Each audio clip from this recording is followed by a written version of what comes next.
Losing a job is never easy. One day I was working like usual and the next I was told I was being let go. At first I was shocked.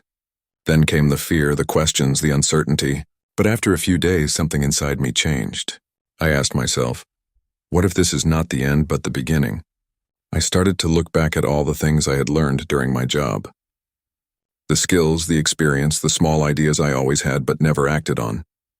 One idea stood out as something I was truly passionate about. So I sat down with a notebook and started planning. No big dreams at first, just simple steps. What service can I offer? Who needs it? How can I reach them?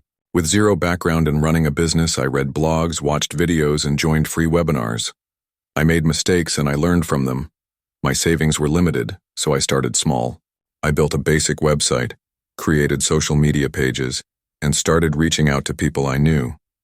Slowly, I got my first client, then the second.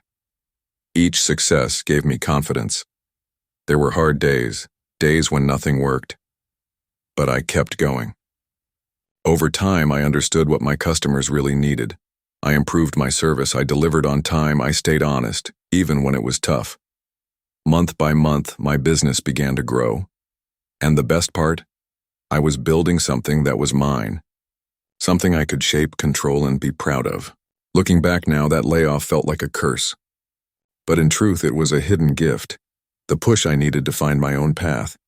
If you're in the same place today, just remember, a job loss is not the end of your story. Sometimes it's just the beginning of something better.